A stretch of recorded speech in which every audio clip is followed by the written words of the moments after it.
الحمد لله رب العالمين والعاقبة للمتقين والهادي إلى صراط مستقيم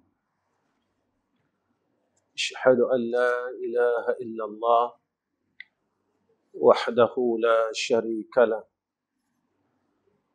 وأشهد أن محمدا عبده ورسوله اللهم صل على سيدنا محمد وعلى آله وصحبه وسلم اللهم لك الحمد وإليك المشتكى وأنت المستعان ولا حول ولا قوة إلا بالله العلي العظيم. Pertama sekali kita panjatkan puji dan syukur kepada Allah Subhanahu wa taala dengan hidayah dan taufik daripada Allah Subhanahu wa taala, dengan anugerah demi anugerah nikmat daripada Allah Subhanahu wa taala. Mudah-mudahan dengan nikmat demi nikmat yang kita terima daripada Allah, kita dapat menjadi hamba Allah yang bersyukur pada Allah Subhanahu wa taala. La in syakartum la azidannakum wa la in kafartum inna azabi lasyadid. Bukan semakin kita menerima nikmat demi nikmat daripada Allah, lalu kita menggunakan nikmat itu untuk ingkar kepada Allah Subhanahu wa taala. Dan keingkaran itu kadang-kala kita sendiri tidak sedar yang kita telah pun ingkar dengan Allah Subhanahu wa taala. Keingkaran itu kadang-kala ia berlaku daripada sudut batiniah,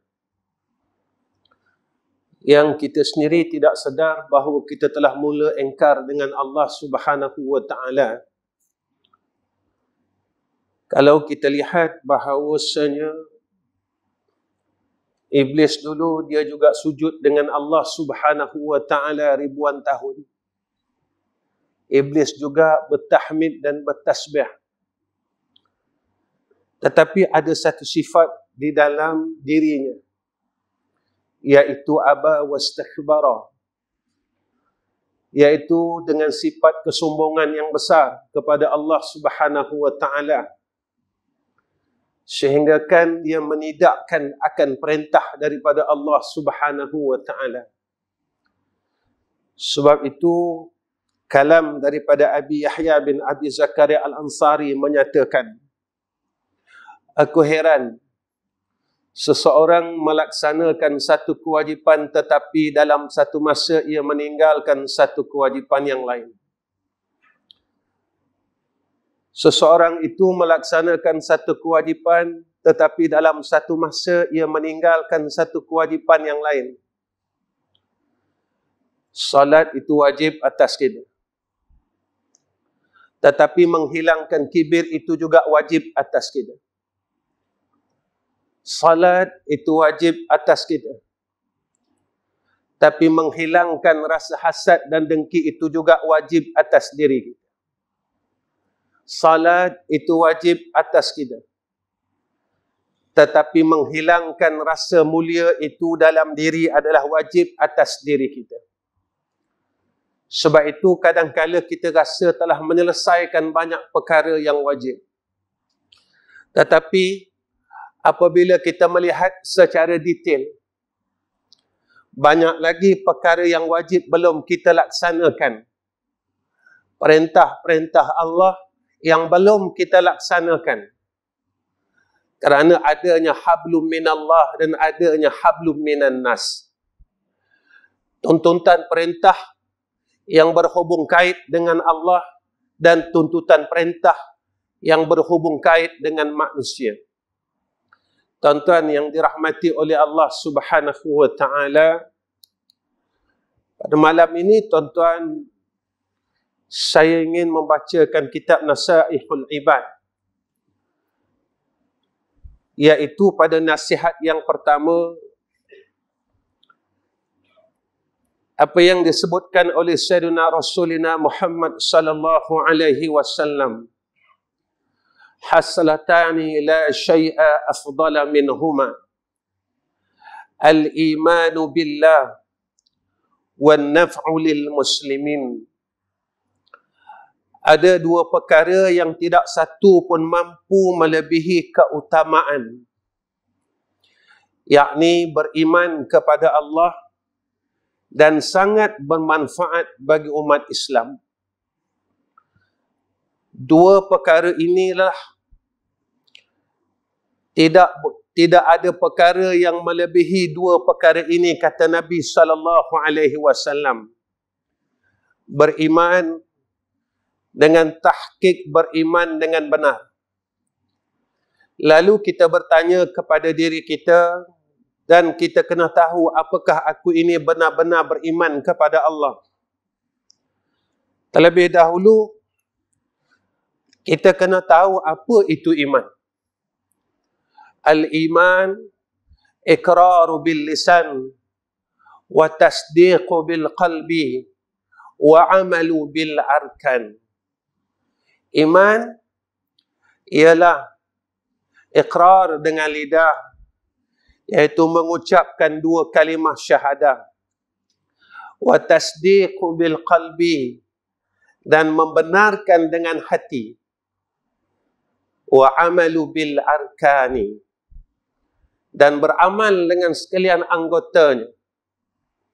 Kita rasa perkara ini perkara yang tidak ada apa-apa pun, dan kita sendiri tak nak ambil tahu tentang keimanan ini. Kita rasa kita telah mengucap dua kalimah syahadah, kita telah selesai. Saya bawa diri saya dan tuan-tuan pada malam ini satu perkara. Saya dan tuan-tuan belajar tentang sifat yang wajib pada Allah Subhanahu wa ta'ala. Kita ambil satu daripada sifat yang wajib, iaitu sifat baqa. Dan kita semua tahu yang mana Allah wajib bersifat dengan sifat baqa itu. Dan tak ada siapa, saya rasa, di dalam masjid ini yang menafikan Allah Subhanahu wa ta'ala wajib bersifat dengan sifat baqa. Bertahun kita mengaji, tuan-tuan, dengan sifat baqa ini. Persoalannya, apakah kita telah mentasdikkan sifat baqa ini? Apakah kita telah mentahqiqkan sifat baqa ini? Maksudnya, kalau kita lihat di dalam kitab Tauhid, dalam Bidayatul Hidayah, dalam Aqidatul Najin, dalam Darus Samin, ada menjelaskan kepada kita apa itu iman yang tahqiq, iaitu iman yang jazam. Seseorang yang mempunyai iman yang jazam, lalu terkeluar daripadanya empat perkara. Yang pertama, jahil. Sama ada jahil itu jahil basit ataupun jahil murakkab. Kedua, keluar dalam dirinya syak, ragu dengan Allah dan ragu dengan perkara yang wajib ditasdikkan. Zan, banyak sidiknya dan sikit ragunya. Waham, banyak ragunya dan sedikit yakinnya. Jika ada salah satu dari empat perkara ini, maka kita tidak diisytiharkan oleh Allah Subhanahu wa ta'ala sebagai orang mukmin. Kerana kita ini tidak yakin dengan Allah Subhanahu wa ta'ala. Tuan-tuan, kita belajar Allah Subhanahu wa ta'ala bersifat dengan baqa. Dan mustahil Allah itu bersifat dengan sifat fana. Bermakna yang kekal hanya Allah, selain Allah itu adalah binasa. Lalu saya bertanya dengan diri saya dan tuan-tuan. Saya dan tuan-tuan lebih yakin dan lebih percaya kepada yang kekal ataupun lebih yakin dan lebih percaya kepada yang binasa? Saya jawab dengan diri saya dan tuan-tuan jawab dalam diri tuan-tuan. Kerana Allah itu tahu apa yang ada di dalam hati hamba-hambanya.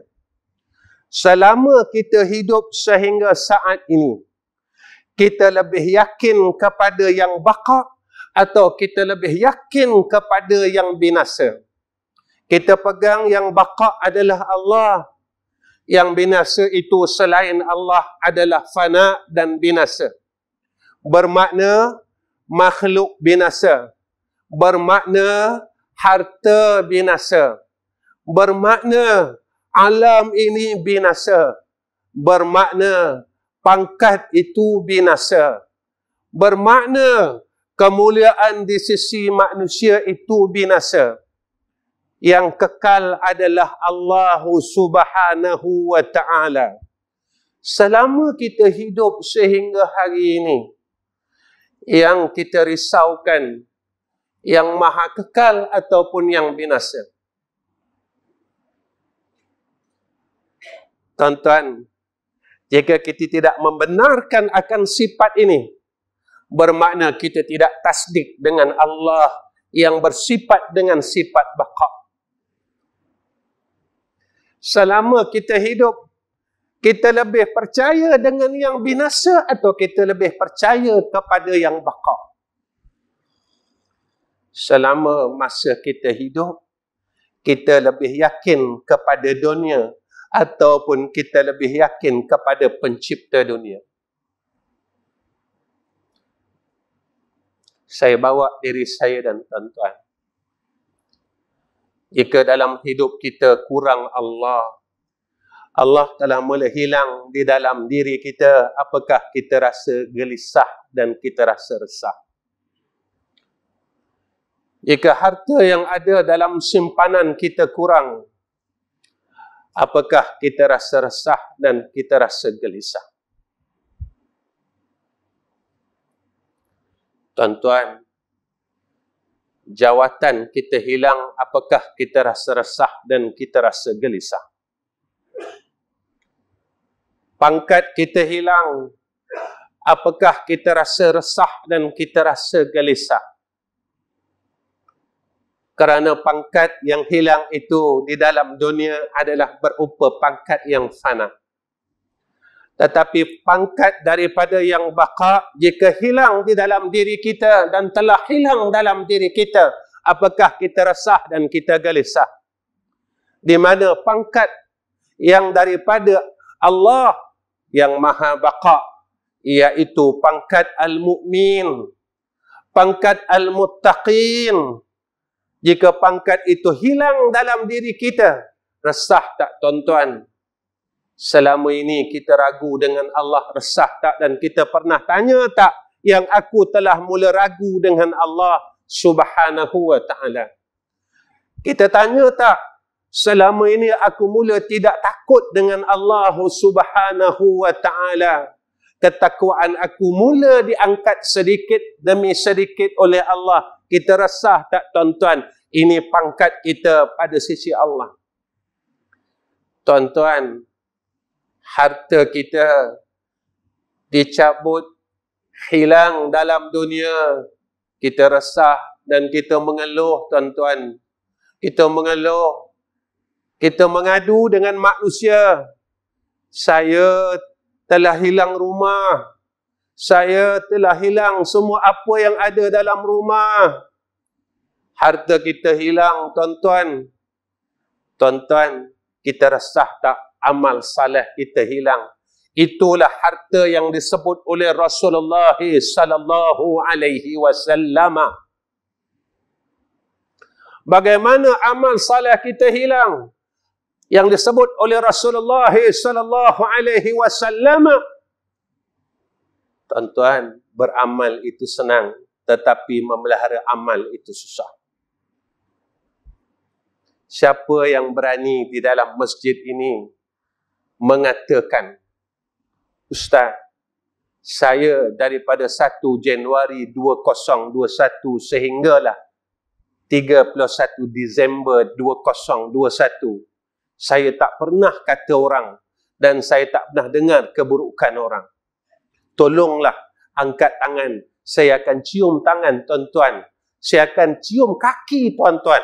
Jika tuan-tuan boleh mengatakan dan mampu mengatakan yang saya tidak pernah kata orang dan saya tak pernah dengar keburukan orang selama 1 tahun yang lalu.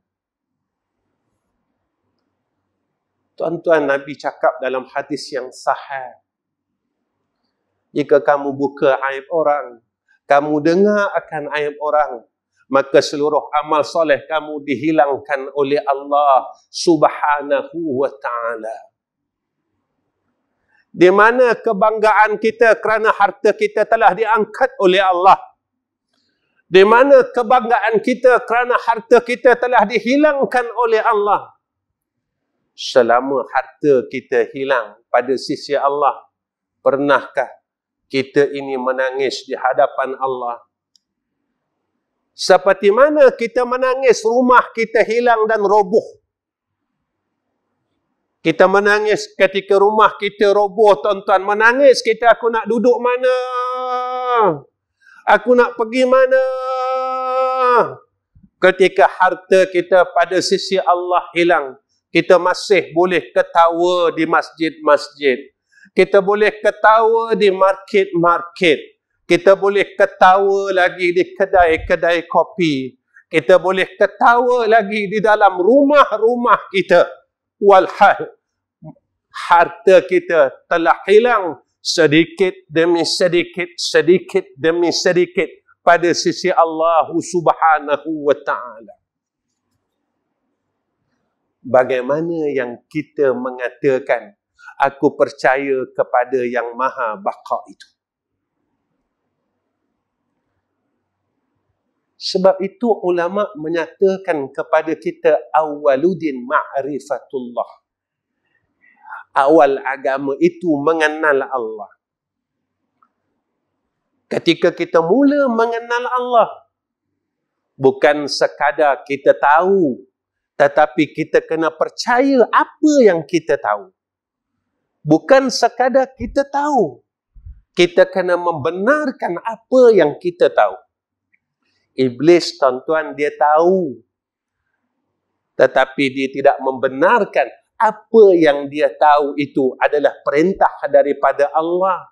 Kerana kesombongannya, dengan hatinya yang sombong, bahawa dia lebih baik daripada Sayyidina Adam. Kerana amalnya banyak, sembahyangnya banyak. Tuan-tuan, saya ingin bertanya pada malam ini, orang yang bergaduh di dalam masjid ini, apakah orang yang tidak salat? Orang yang bergaduh, bertelengkah di dalam masjid, berpuak-puak di dalam masjid, apakah mereka golongan yang tidak baca Al-Quran? Apakah mereka ini golongan yang tidak sujud dengan Allah?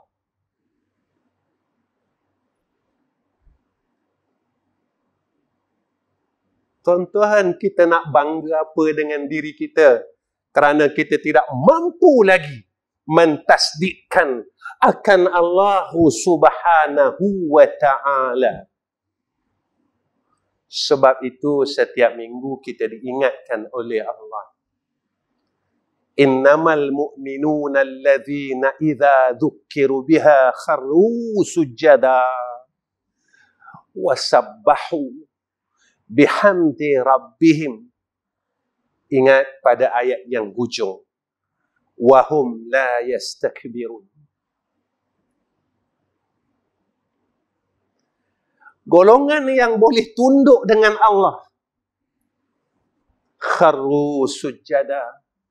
Bila mereka ini mendengar ayat Allah, mendengar peringatan demi peringatan, apa mereka buat? Orang yang mentasdikkan akan Allah Subhanahu wa ta'ala, kharru sujada, mereka akan segera tunduk dengan Allah. Ya Allah, malunya aku ini, ya Arhamar Rahimin.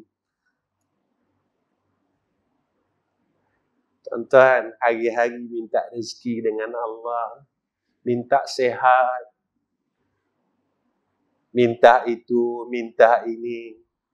Tetapi dengan rezeki dan anugerah serta nikmat yang Allah kurniakan kepada kita, lalu kita lawan Allah Subhanahu wa ta'ala. Tuan-tuan, kalau kita tengok perjalanan hidup kita, malu kita dengan Allah.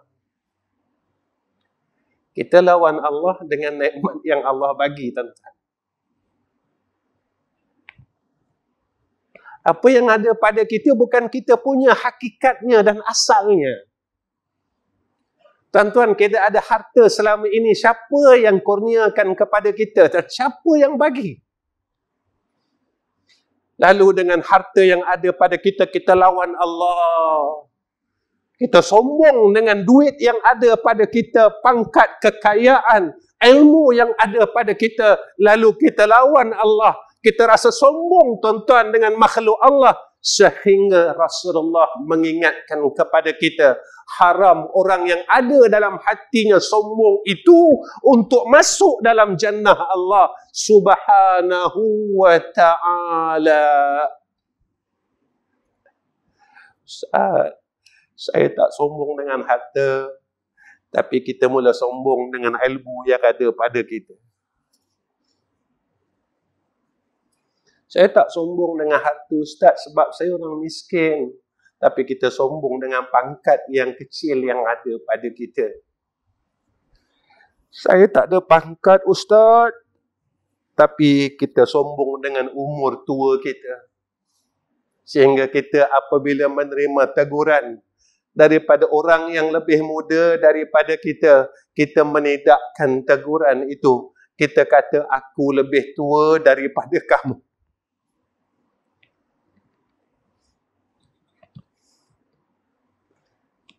Nabi ingatkan kepada kita, la yadkhulul jannata, haram sekali-kali, tidak dibenarkan oleh Allah untuk masuk jannah Allah.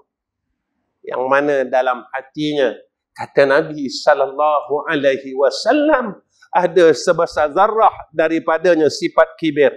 Tuan-tuan, sebesar zarrah ini besar mana, tuan-tuan? Zarrah ini besar mana? Maka kata ulama, sebutir pasir yang dipecah kepada 1000. Tuan-tuan, sebiji pasir besar mana, tuan-tuan? Lalu dipecahkan kepada 1000. Halusnya dan kecilnya kesombongan. Sebab itu orang yang boleh patuh dengan Allah, Allah ingatkan kepada kita setiap minggu. Wahum la yastakbirun. Mereka ini golongan yang tidak sombong. Mereka ini golongan yang nak tunduk dengan Allah. Tuan-tuan, kita tak risau tentang perkara-perkara yang sepatutnya kita risaukan. Sebab itu, tuan-tuan, kadang-kala bila kita memikirkan keadaan alam ini, kita mula merasa gerun dengan Allah Subhanahu wa ta'ala. Kita melihat akan alam ini, apa yang ditunjukkan oleh Allah kepada kita, kita mula rasa gerun dengan Allah. Kita rasa seolah-olah kita ingin meminta sesuatu yang tak patut kita minta, tuan-tuan. Kadang-kadang, tuan-tuan, saya duduk seorang-seorang bila melihat keadaan alam yang terlalu hampir nak dimusnahkan oleh Allah. Zaman ini, zaman orang tidak salat. Tetapi sehinggakan dia menidakkan hukum salat dan menghina akan hukum salat. Zaman ini, zaman orang yang membuka aurat. Sehinggakan mereka ini menidakkan dan menghinakan akan hukum membuka aurat. Zaman ini, zaman yang mana orang Islam itu mula mengikut milah Yahudi sedikit demi sedikit sedikit demi sedikit, sedikit demi sedikit.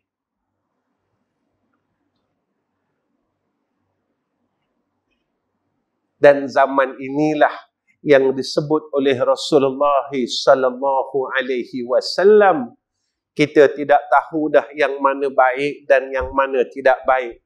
Kerana yang baik itu dikatakan jahat dan yang jahat itu dikatakan baik. Zaman inilah, tuan-tuan. Jika kita tidak benar-benar mempertahankan akidah dan iman yang tahqiq, kita tak boleh duduk dalam golongan orang yang selamat. Inilah yang disebut oleh Rasulullah sallallahu alaihi wasallam. Bada'al Islam ghariba wa sayaudu kama bada'a ghariba fatuba lil ghuraba. Orang yang membenarkan, bersungguh-sungguh mempertahankan akan iman dan Islam. Yang kedua, apa kata Nabi sallallahu alaihi wasallam? Tidak ada satu pun mampu melebihi keutamaannya beriman dan sangat bermanfaat bagi umat Islam, iaitu golongan yang sentiasa menjaga hablum minan nas. Ketika ia berada dalam dikelilingi umat Islam, Nabi kata umat Islam selamat berada di sekeliling. Tuan-tuan, sekarang kita tak selamat duduk dengan orang. Kita nak cari kawan yang mana kita duduk dengan kawan kita, iman kita selamat. Dah susah cari kawan ni, tuan-tuan. Kita duduk dengan dia, agama kita selamat. Dah susah nak duduk dalam golongan ini, kawan ini. Kita duduk dengan dia, kita semakin kenal dengan Allah. Perkataan-perkataannya menunjukkan kepada kebaikan, kata Ibnu Athaillah Askandariyah di dalam kitab Hikam. Nak cari golongan ini dan sahabah ini, tuan-tuan, ulama-ulama terdahulu ketika mereka ini bercerita tentang Allah Subhanahu wa taala, sebahagiannya rindu mereka dengan Allah, mereka pensan, tuan-tuan. Sampai pensan. Tuan-tuan, ini kisah yang ditinggalkan kepada kita. Apabila seorang awliya dan seorang awliya berpesan tentang kebaikan dan menyebut tentang Allah, ketika seorang awliya ini menceritakan tentang Allah, lalu yang seorang ini pensan, tuan-tuan.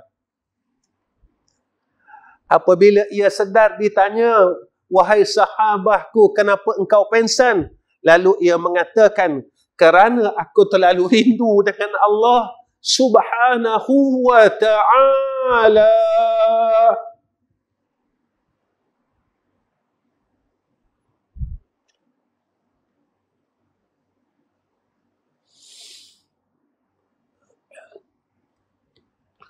Tuan-tuan, sebenarnya kita ni pada sisi Allah siapa agak?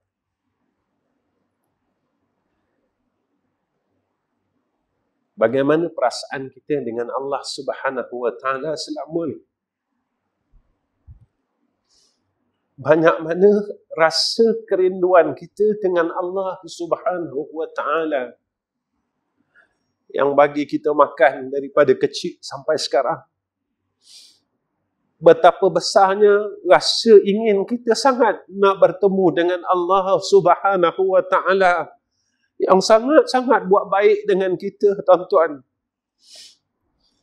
Berapa besarkah hajat kita untuk bertemu dengan hadrah Allah Subhanahu wa ta'ala yang sangat-sangat sayang dengan kita, lebih daripada kasih dan sayangnya seorang ibu. Mak kita, tuan-tuan, bila kita buat salah, dia tak terus marah kita dan tak terus pukul kita, tuan-tuan. Dia akan tegur kita, janganlah nak buat salah. mak tak suka. Allah Subhanahu wa ta'ala sayangnya kepada kita lebih daripada sayangnya seorang ibu yang penyayang. Sehingga kan Allah janjikan kepada kita daripada lisan Sayyiduna Rasulina Muhammad sallallahu alaihi wasallam, Nabi kata apa kepada kita? Allah tidak akan menutup pintu keampunannya selagi dua perkara ini tidak sampai.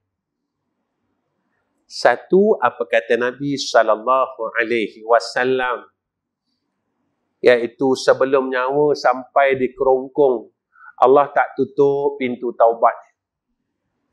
Kau mintalah ampun padaku, aku akan ampunkan dosa kau. Yang kedua, apa kata Nabi sallallahu alaihi wasallam, sebelum matahari diterbitkan pada sebelah barat, Allah tangguhkan pintu keampunannya daripada ditutup. Datanglah pada Allah untuk minta ampun dengan Allah, seolah-olah jika seseorang itu berkata, dia akan berkata begini, wahai fulan bin fulan, datanglah ke pintu, ketuklah ke pintu maghfirahku, agar aku buka pintu itu untuk aku berikan keampunan kepadamu. Tuan-tuan, kenapa kita tak nak ketuk pintu-pintu ini? Tuan-tuan, apakah kita rasa kita orang yang langsung tak ada salah dengan Allah Subhanahu wa ta'ala? Kita masih tak berhenti berbuat kejahatan dan kemaksiatan. Sebab itu kebaikan ini sebenarnya senang untuk kita dengar, tetapi susah untuk kita amalkan. Untuk dapat jadi orang baik, untuk dapat jadi orang baik pada sisi Allah Subhanahu wa ta'ala. Sehingga kan saya teringat satu kalam daripada Syekh Jalaluddin Ar-Rumi. Apa kata dia, tuan-tuan? Kamu tak perlu hafal Quran yang banyak. Kamu tak perlu untuk mengungkapkan, boleh melafazkan kalam Allah Al-Quran yang banyak pada mulut engkau untuk kamu digelar menjadi orang yang alim. Tetapi cukuplah jika kamu berjalan, Al-Quran itu terzahir pada tubuh-tubuhmu.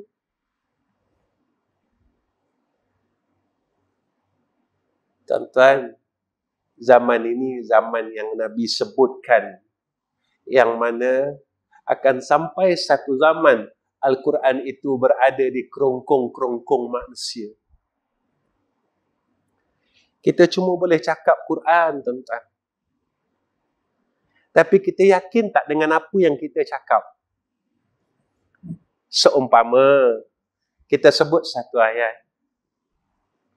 Sesungguhnya orang mukmin itu apabila disebutkan nama Allah, hati dia mula rasa takut. Benda tu ada tak dekat kita, tuan-tuan? Allah sebut dalam Quran macam tu. Bahawasanya orang mukmin ini apabila disebut nama Allah, hatinya mula rasa takut. Wa iza tuliyat alaihim ayatuhu zadatuhum imana. Apabila dibacakan ayat Allah, imannya makin bertambah, bertambah. Tentang zaman ini bukan zaman 50 tahun yang dulu. Tuan-tuan, apa yang berlaku sekarang? Nabi katakan, saya suka baca hadis ni. Hadis tentang gunung emas yang Nabi sebut akan timbul di Sungai Ifrat. Tuan-tuan tahu tak apa yang berlaku sekarang di Sungai Ifrat? Sungai Ifrat sekarang telah kering dan telah timbulnya satu istana lama. Telah timbulnya satu istana lama dan dia semakin kering dan semakin kering. Lalu kerajaan Turki mengatakan di bawah istana lama itu adanya timbunan-timbunan emas. Kita masih leka dengan apa yang telah ditunjukkan oleh Allah sehingga kini. Ibadat kita tidak bertambah. Takut kita dengan Allah tidak bertambah. Kita masih leka dengan permainan hidup ini yang tidak sudah-sudah. Kita masih leka dengan pengkhianatan akan dunia ini kepada kita tidak sudah-sudah. Sehinggalah umur kita sampai pada titik akhirnya. Benda ini pasti dan akan berlaku. Tuan-tuan dengarkan kenyataan Raja Saudi sekarang yang ingin menjadikan Najat Jazirah Arab itu sebagai negeri yang paling cantik, paling sosial di negeri Timur Tengah. Bermakna dia akan menandingi Euro, tuan-tuan, negeri-negeri, negara-negara barat, dan orang tak payah dah nak pergi bercuti ke negara barat, mereka cukup bercuti di negara Timur Tengah. Bilakah perkara ini dilaksanakan? Misi mereka 2030. Tuan-tuan, saya tanya dengan tuan-tuan, 2030 berapa tahun lagi? Tuan-tuan tahu apa yang berlaku tak tuan-tuan di Najat? Baru-baru ini mereka panggil tuan-tuan Salman Khan dengan pesta konsert yang besar dengan melambangkan lambang-lambang iblis di belakang pentas mereka. Saya bukan nak cerita tentang pesta muzik, tapi saya nak cerita tentang zaman ini terlalu hampir dan terlalu dekat. Lalu sebahagian kita menyatakan, saya menunggu kedatangannya Al-Mahdi. Tuan-tuan, apabila Imam Al-Mahdi ini zahir, tatkala itu semua orang wajib membenarkan akan Al-Mahdi, tuan-tuan. Kalau kalam saya salah, boleh tak kita membenarkan Al-Mahdi pada saat ini? Jika zahirnya Al-Mahdi pada saat ini, boleh tak kita membenarkan apa yang Imam Al-Mahdi bawa jika ia zahir pada saat ini? Saya nak tanya diri saya dan saya nak tanya tuan-tuan. Tuan-tuan, kita sendiri tidak mampu menidakkan akan perkahwinan yang dibuat oleh masyarakat, yang apabila perkahwinan itu adanya perkara yang mungkar, kita masih lagi bersekongkol dan membenarkan akan pernikahan-pernikahan dan majlis perkahwinan yang adanya maksiat. Bagaimana kita boleh membenarkan akan Imam Al-Mahdi jika mana ia zahir? Saya ingin bertanya dengan diri saya dan tuan-tuan, jikalau insan yang bernama Rasulullah sallallahu alaihi wasallam masih wujud lagi pada saat ini, lalu majlis yang kita buat ini, kita bertanya kepada Rasulullah sallallahu alaihi wasallam, ya Rasulullah, Apakah majlis perkahwinan yang aku buat ini redha pada pandangan engkau? Kita sendiri ada jawapannya, tuan-tuan. Jika kita berani mengatakan bahawa Rasulullah membenarkan dan meredhakan apa yang telah aku buat pada hari ini, tuan-tuan, bolehlah kita termasuk dalam golongan yang boleh membenarkan dan berbai'ah kepada Imamul Mahdi. Tuan-tuan, syariat yang dibawa oleh Imamul Mahdi sama dengan syariat yang dibawa oleh Sayyidina Rasulina Muhammad sallallahu alaihi wasallam.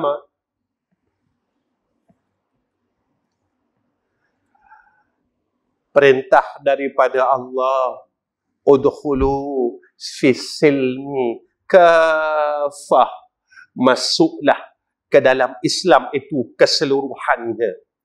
Bukan kita termasuk Allah, termasuk dalam golongan afatu'minuna bi ba'dil kitab wa takfuruna bi ba'din. Apakah kamu beriman pada setengah kitab dan kamu mengkufurkan pada setengah kitab?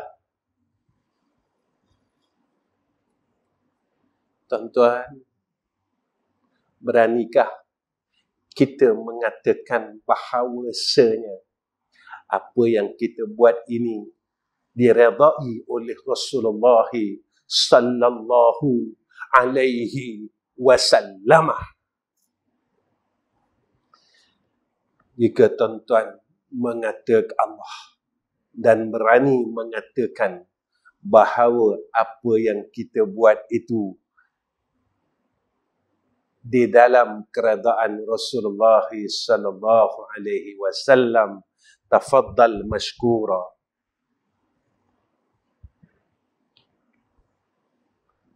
Tuan-tuan yang dirahmati oleh Allah Subhanahu wa taala, saya rasa cukup pertemuan saya dengan tuan-tuan pada malam ini pada nasihat yang pertama daripada Syekh Nawawi Al-Bantan.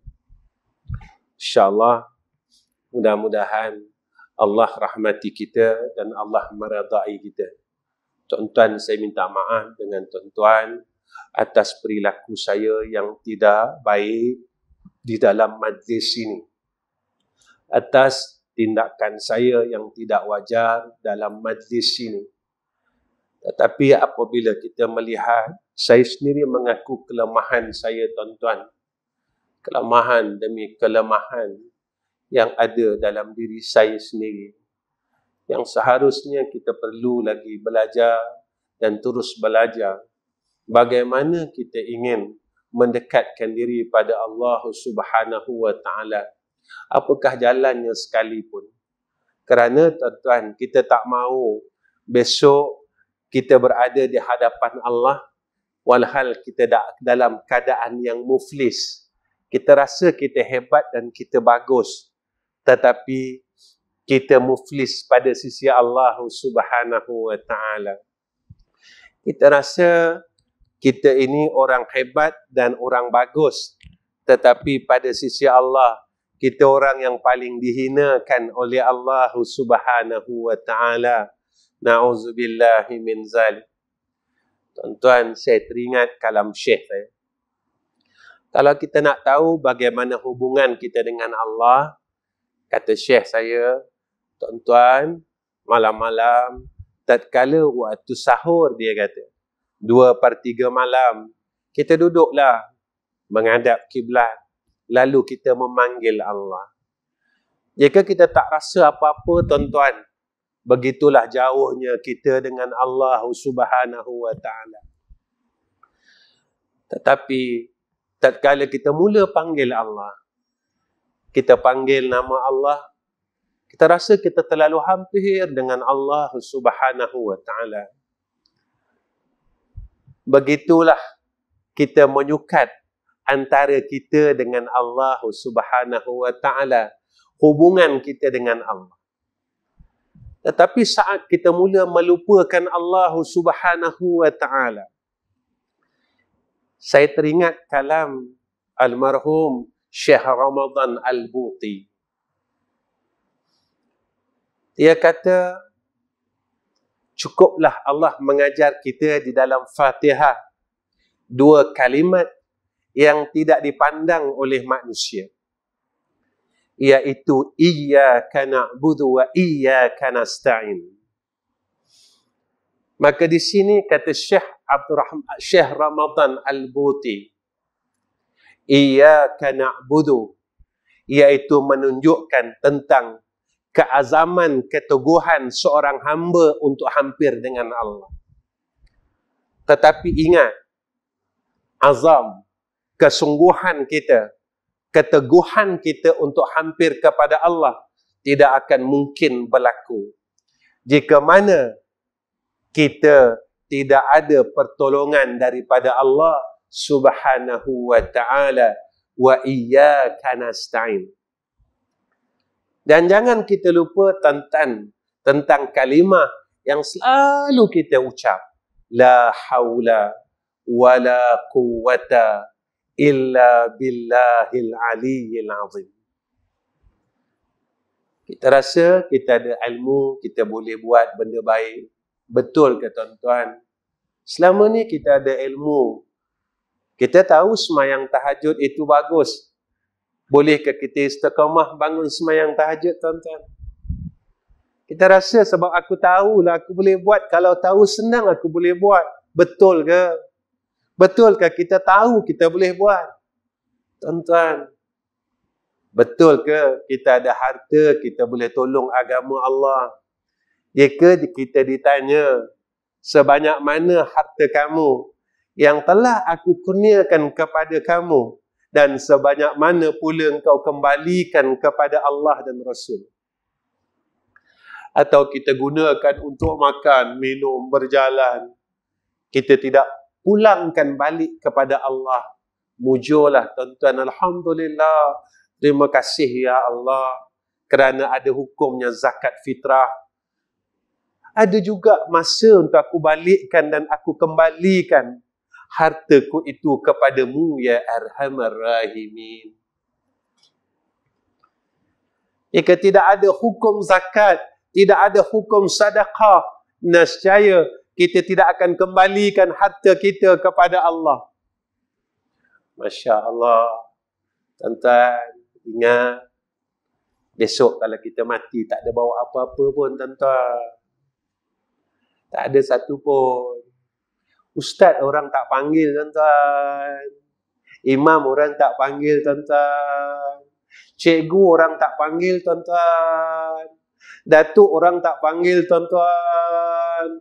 Tan Sri orang tak panggil, tuan-tuan. Orang akan panggil nama kita. Dan kena ingat, satu masa besok, kita akan diinjak-injak oleh orang yang di sekeliling kita.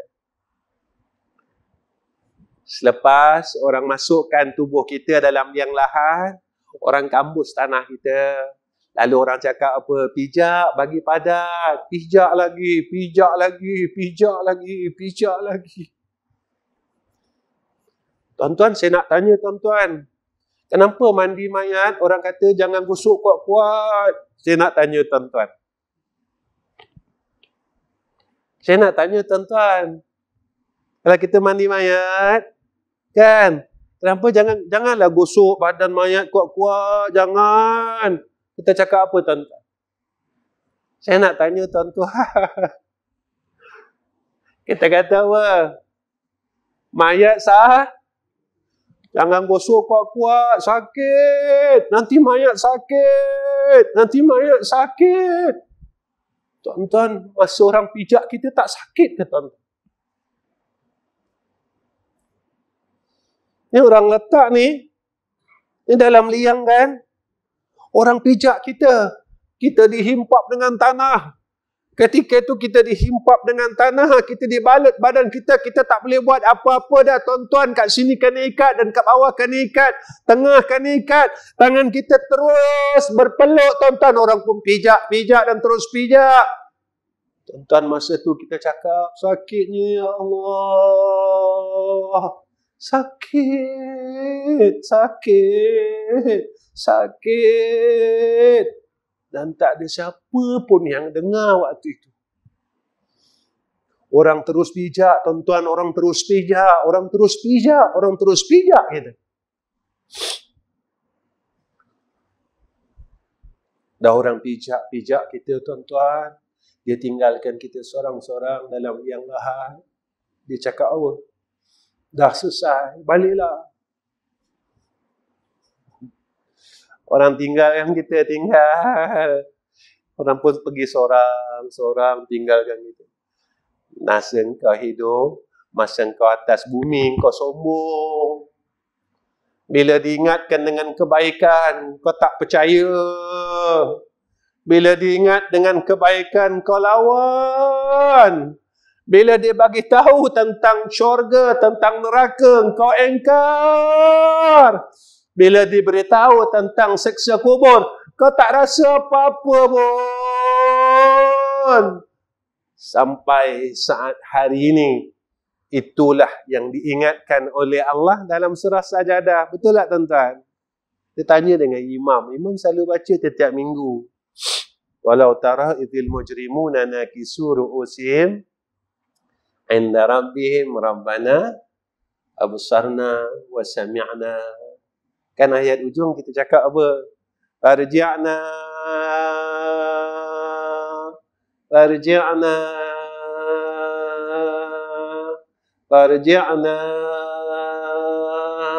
ya Allah, kembalikan aku balik. Boleh tak engkau hidupkan aku balik ya Allah? Boleh tak? Bagilah aku hidup sekejap. Kita cakap dengan Allah, na'mal salihah, aku nak buat baik. Allah tanya, masa engkau hidup dulu, lepas sembahyang isyak, kau tak mampu pun nak sembahyang sunat isyak, lepas sembahyang isyak kau terus balik, kau nak hidup bagi buat apa? Kau sembahyang, lepas sembahyang fardu isyak, kau terus balik, kau tak nak mampu pun nak sembahyang sunat 2 rakaat, sembahyang ba'da isyak, kau tak mampu pun. Kau nak hidup buat apa lagi? Kau nak hidup buat apa lagi? Kau nak hidup buat apa lagi? Kata Allah. Dia cakap, inna mukinun. Kami dah yakin, ya Allah. Kami dah yakin. Jadi insyaAllah, tuan-tuan, tolong doakan saya dan tolong doakan kami semua dan sahabat-sahabat. Mudah-mudahan kita semua dalam rahmat Allah dan dalam keredaan Allah. Setakat itu saja pertemuan saya dengan tuan-tuan. Ya, wa akhirul kalam. Assalamualaikum warahmatullahi wabarakatuh. A'udzubillahi minasyaitanir rajim. Bismillahirrahmanirrahim. Alhamdulillahirabbil alamin. Wassalatu wassalamu ala asyrafil anbiya wal mursalin wa ala alihi wa sahbihi ajma'in. Ya Allah, Ya Rahman, Ya Rahim, Ya Hayyu, Ya Qayyum, Ya Zal Jalali wal Ikram. Ya Allah, kami semua hamba-hamba-Mu di dalam rumah-Mu ini, Ya Allah. Kami angkat 2 tangan kami, Ya Allah. Kami mohon kepada Engkau, Ya Arhamar Rahimin. Ya Allah, kuatkan iman kami, Ya Allah. Kuatkan Islam kami, Ya Allah. Ya Allah, jika mana dosa-dosa kami pada Engkau, Ya Allah, ampunkanlah kami, Ya Arhamar Rahimin.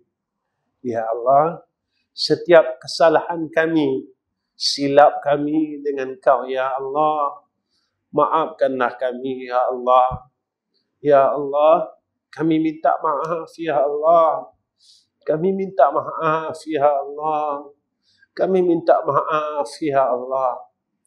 Ya Allah, terima kasih, Ya Allah, kerana Engkau masih hidupkan kami. Ada sahabat kami dan keluarga kami Engkau telah matikan disebab wabak ini, Ya Allah. Kami Engkau masih beri lagi peluang untuk hidup. Dan kami tahu, Ya Allah, peluang ini Engkau berikan kepada kami supaya kami jadi orang baik. Supaya kami dapat betulkan kesalahan kami dan kesilapan kami, Ya Allah. Yang telah kami buat ini, Ya Arhamar Rahimin. Ya Allah, Ya Rahman, Ya Rahim. Kami mohon ke hadrah-Mu, keluarkan kami dan keluarga kami daripada api neraka Jahannam-Mu, Ya Allah. Ya Allah, kami mohon ke hadrah-Mu, Ya Arhamar Rahimin, angkatkanlah bala ini ya Allah daripada bumi ini ya Arhamar Rahimin. Ya Allah, angkatkanlah segala bala yang telah Engkau turunkan di muka bumi ini ya Allah. Ya Allah, jika mana ya Allah bala yang Engkau mula turunkan sedikit demi sedikit ini ya Allah, disebabkan kesalahan kami, disebabkan dosa kami, disebabkan keangkuhan kami ya Allah, ampunkanlah dosa kami ya Allah. Ampunkan dosa angkuh kami ya Allah. Ampunkan dosa sombong kami ya Allah. Kasihanilah sekalian umat Muhammad sallallahu alaihi wasallam. Ya Allah, cukupkanlah ya Allah bala yang telah Engkau turunkan ke atas bumi ini ya Allah. Wabak penyakit, wabak banjir dan seterusnya ya Allah. Kami mohon ya Allah daripada hamba-hamba-Mu yang lemah ini ya Allah, hamba-Mu yang banyak salah ini ya Allah. Ya Allah, ya Allah, ya Allah, ya Allah. Ketika hayatnya Rasulullah sallallahu alaihi wasallam, yang mana Rasulullah pernah meminta untuk umatnya ya Allah, supaya ya Allah diangkat bala demi bala daripada menimpa umat Sayyiduna Rasulina Muhammad sallallahu alaihi wasallam. Ya Allah, saat ini Rasulullah tidak ada di sisi kami ya Allah.